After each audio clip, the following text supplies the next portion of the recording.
This conflict, however, was far from over, because despite what the rule says, suspending Utley made zero sense. The rulebook stated a runner could not intentionally interfere with a fielder trying to make a throw for the obvious purpose of crashing the pivot man on a double play. And although Utley was obviously trying to interfere with a fielder to stop a double play, even admitting it after the game, this rule also states the runner's intentions have to be, quote, obvious. Other rules that address takeout slides use words like, quote, deliberately and obvious intent. These are subjective terms. The rule itself states that this is a judgment call, so it's up to umpires to decide which sliding actions constitute obvious intent, and that precedent had already been set for decades. After the Hal McRae rule in 1978, interference began getting called on runners who went out of the baseline to break up double plays. But if you did this,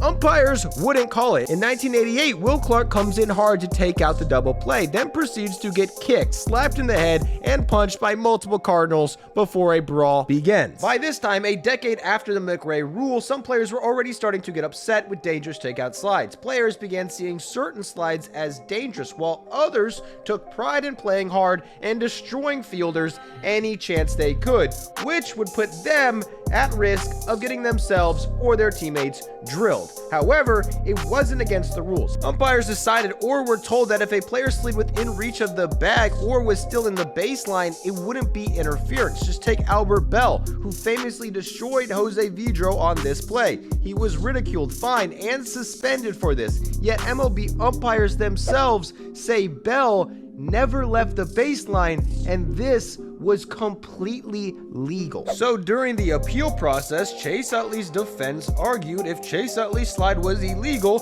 that means MLB had missed or ignored hundreds, if not thousands, of interference calls in the past few years alone, and MLB really didn't have a response to that. Chase Utley's suspension was overturned. And this resulted in two things: people getting angry and other people also getting angry for a completely different reason. But before we get to that, a quick word from today's sponsor. This video is brought to you by PrizePicks. PrizePicks has over 10 million members and billions of dollars in awarding winnings. It's a daily fantasy app, but extremely simple.